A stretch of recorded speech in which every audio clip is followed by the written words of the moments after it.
Greetings, YouTube. Danny Staten here on the Danny Dan blog. Today I'm checking out what Dave Sunstorm would definitely call the good stuff. I'm checking out The Mysterious Island by Jules Verne. You know, I'm having a Jules Verne double feature this week.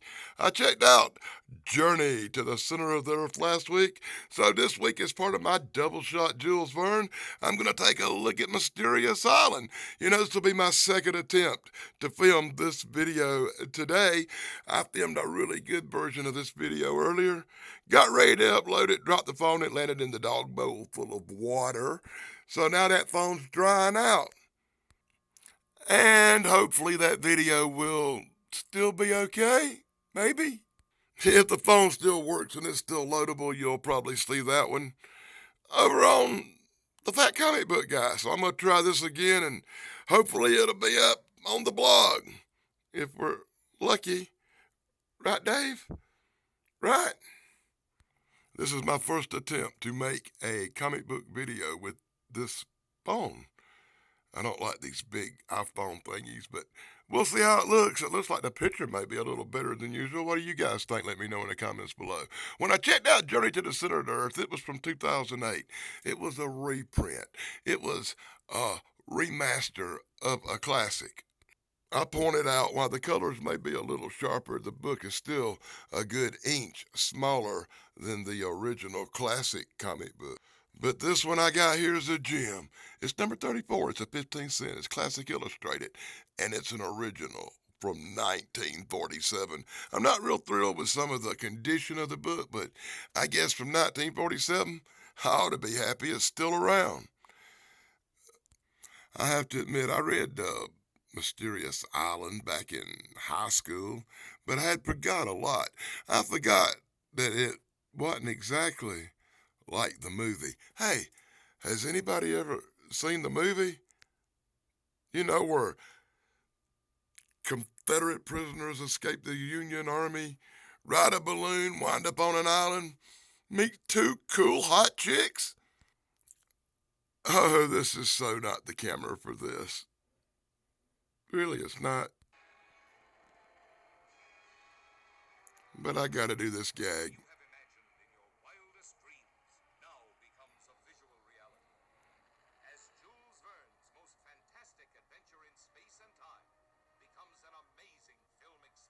Now, I'm gonna get a copyright for sure.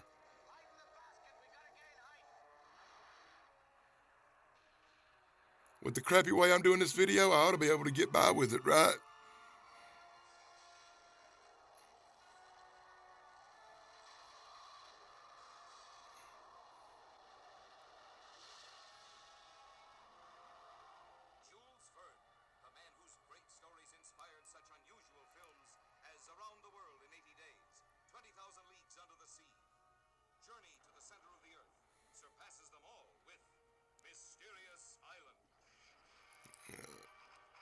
Maybe if it's just out of focus enough, I'll avoid the copyright claim.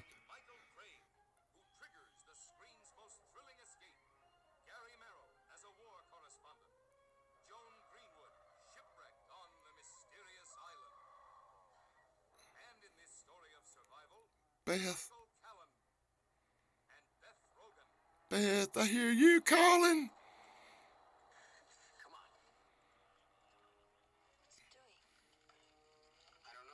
Beth.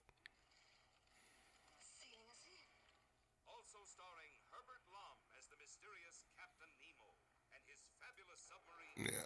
Call him Captain Blur. Wah, wah.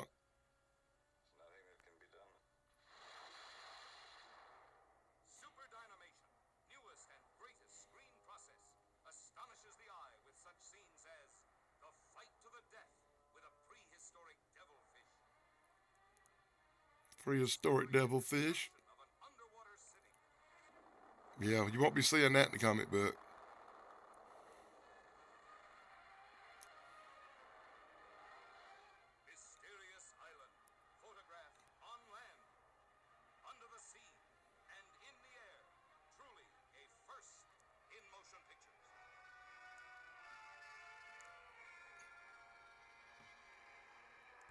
Oh my God, the other phone does trailers much better, but this one looks good when you do it like this, right? Okay, I wasted enough time. Let's get started. Wow, I love the smell of an old comic book. This one smells like a really old comic book. Build your own library. That's right. Back in 1947, for $1 each, you could have had all these classic illustrated comic books in a hardback edition. God, I would have loved to have had that. I wonder if I can remember everything I said the first time. Yeah, that's right. In the opening panel, we get a list of all the characters we'll be enduring in this comic book. Like Cyrus Harding, we'll just call him Jeff Harding. We got this guy, Herbert, and that's Herbert right there, Herbert. He's the gay looking one. And this guy up here named Pencroft. We got this girl boy named Herbert. We got Bigfoot the dog. That's Bigfoot and my cool dog, or Bigfoot and my two dogs in this. Great babe. Oh, good God, this guy. We got Neb. And we got a wild man who's going to show up in this one who probably didn't show up in the movie, named Arton. And of course, we got the incredible Captain Nemo, who apparently looks a lot like Dr. Wu. Dr. Wu? So in full panels, brought to you by the Daily Dan blog. I love this old graphic art and these old comic books from 1947. That's my kind of art, and they don't glare off the page, even though the pages may be a little crinkled or wrinkled on the end. We got that big balloon tied down in the Confederate prisoner of war camp. They use that there to balloon for surveillance. They got the prisoners locked up in these little buildings right here, but the Union Army prisoners are scouting their escape, and we're going to get one of the quickest escapes in history, because in the movie, the first part of the movie, it took 25 minutes for these guys to get in that balloon and escape. But not here. Hey, look, there's a storm. Run. What are we going to do? Head for the balloon. And I swear to God, I realized this the first time I did this. That quick. They're on the balloon. They're sailing away. They're crossing the seas. They're making friends with old Reb, who got swept away with them. He agrees to help them run the balloon. Yeah, this is crap I'm going to roll through pretty fast, because they rolling pretty fast. They're already done blowed all the way across the United States, blowed out into the Pacific Ocean, and there they're washing up on an island. They're washing up on an island really quick right there, where somebody had a building a long time ago. Wow. These guys don't waste no time. They're out there exploring the island. Them and their dog Cujo. Cujo always helping them find some game. They beat down some pigs. They capture some birds. They got dinner already. I loved exploring. I really will be glad when they get to the Captain Nemo part. That's right. I loved exploring the island. I loved building bonfires. I loved the building of camaraderie as they find out they can kill the seals. That's right. They're gonna kill the baby seals and make oil. And they got that really cool Cujo dog to help them hunt the baby seals. So in full panels, brought to you by the Daily Dan blog. You animal lovers aren't going to like this comic book. That's right, Cujo the dog's good at killing some seals. They kill the seals and they make oil for their lanterns. They decide to make some mud bricks. They're going to build a fireplace. They're going to wall that fireplace up and build them a cabin around it. Heck, they may even build them a compound.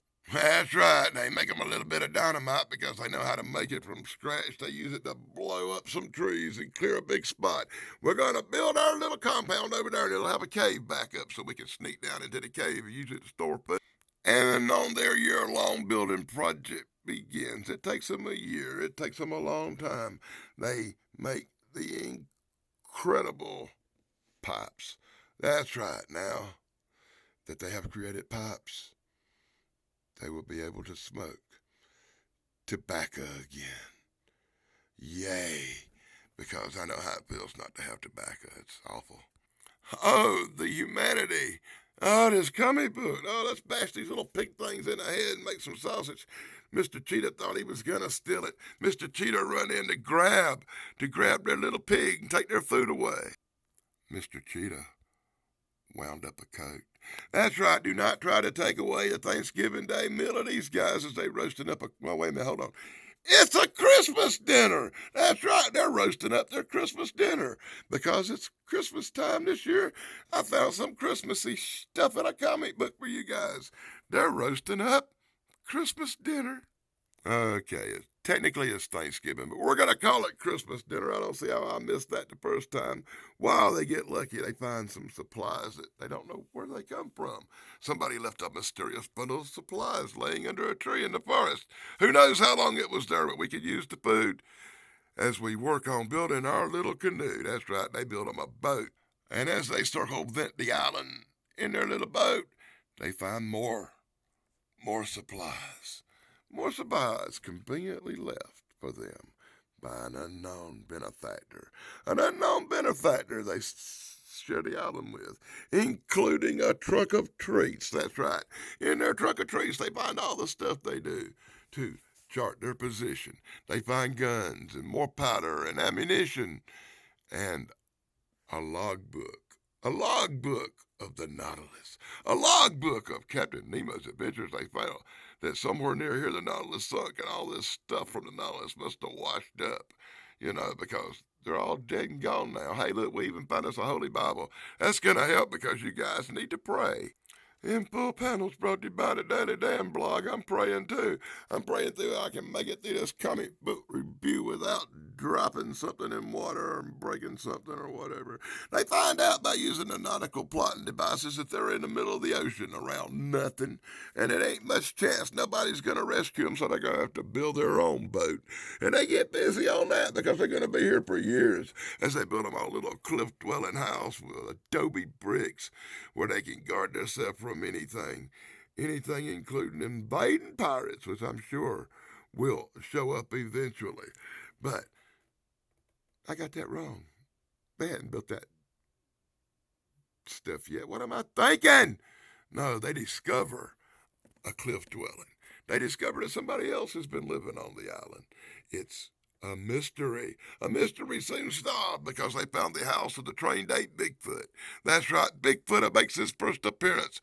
Bigfoot the ape comes thrashing through, and somebody says, "No, don't shoot Bigfoot."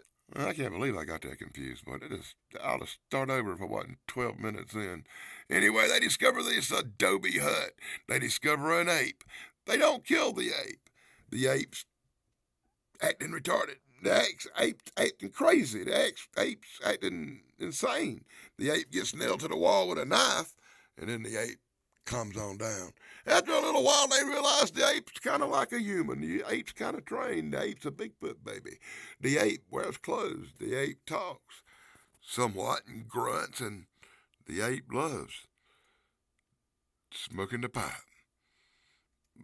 Because the ape loves smoking the pipe. I'm still upset I got that wrong. I should have got it right because it ain't like the first time I've done this book today. I done been through this once. Anyway, they built him a little boat. They built him a catamaran. They got Pretty Boy.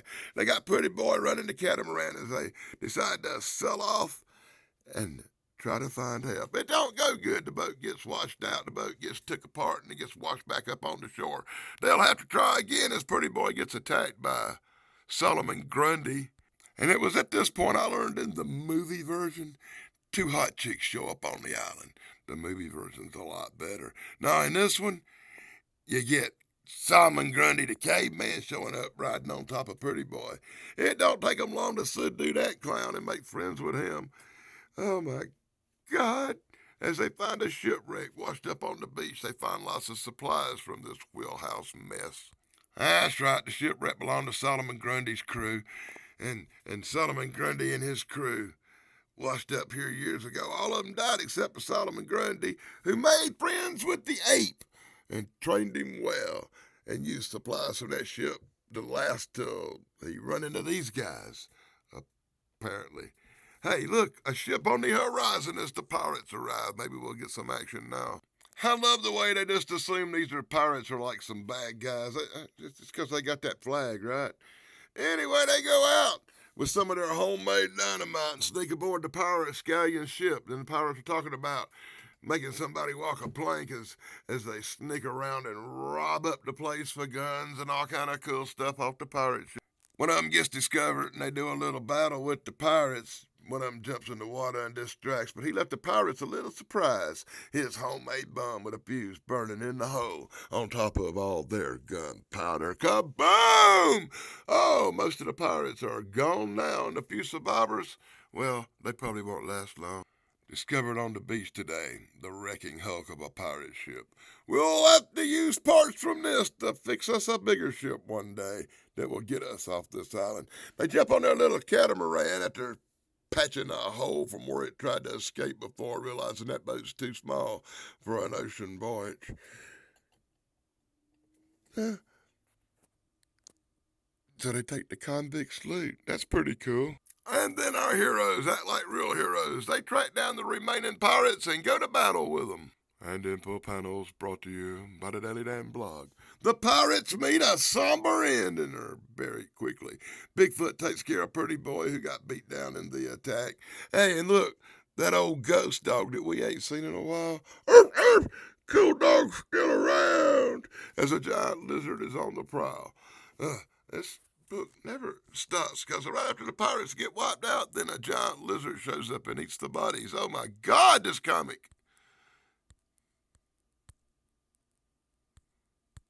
And it's at this point I'll tell everybody to be sure to pick up Bigfoot Michigan Rob's books, True Cryptid Encounters, Book 1 and Book 2, out just in time for Christmas.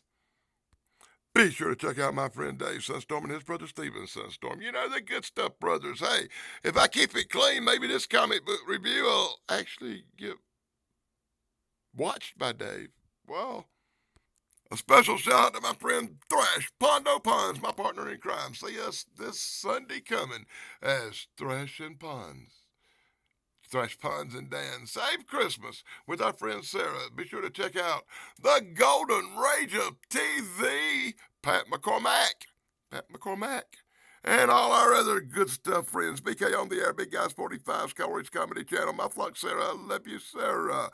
The Nostalgic Pod Blast Chance, our cool stuff brother. Be sure to check out Red Down There Girl Brain Benders banner, Chrissy AAP Homestead. AAP for life. The Unapologetic Geek and our buddy Harold the Hatter is a special shout out to Gypsy Road Eric. We miss you, brother. So after 3 years on this crappy island, not knowing who's leaving them supplies, in search of everything they can find to build a giant ship, because that's what they're gonna need to get off this island. Apparently, is a giant ship. They did a real good job on their brick fireplace and their little house they got. It's kind of like a fort. Yeah, from a distance it looks like a fort. That volcano's acting up. That thing, man, we gotta hurry up and get off this island there, boy. Oh, Ned's getting upset about the volcano that has started smoking more and more every day. Hey, take a look. See, I told you, they got them a fort. A fort to protect them and keep the pirates away when they show back up, right? So basically, we've been going a long time. We're nearing the end of this comic book. Now, what have you noticed? Have you noticed that no hot chick showed up like in that movie? Have you noticed that I still ain't seen Captain Nemo yet? Is Dr. Wu going to pop in this comic book for a minute? It sure is getting long. Oh, my God.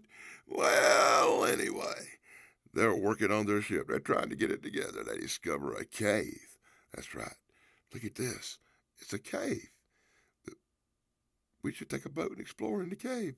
And that's when they go rowing inside the cave they have explored. And finally, they find the Nautilus. And we're going to finally get to see them go aboard a submarine. They're going to find the remains of an inoperative submarine and a dying Captain Wu. A dying Captain Nemo. As he tells them the story of how he come to lay on his deathbed on this mysterious island. Oh, now this is the kind of stuff that busts my cradle. Not only is the page tore, not only has it got a little rip in it, but Captain Nemo laying on his deathbed. He says, blah, blah, blah, blah. He's dying, points to a book, gives him a journal and a box of treasure. The volcano's acting up, sinks the Nautilus, destroys the cave. They make it out with a box of treasure and a book. Just, oh my God! Mysterious Island, where Captain Nemo last 6 panels. And I want to pull my hair out now. I want to pull my hair out. I was looking so forward to Nemo. And The volcano's getting active. We need to hurry up and pack our boat. And they're getting their boat ready. And they're getting ready to sail. And they're going to have to leave this island. And, of course, it's at that point. The island goes boom. A gigantic, ginormous explosion tears everything apart, destroying the boat, sinking all their treasure. All their treasure's gone. Their boat's gone.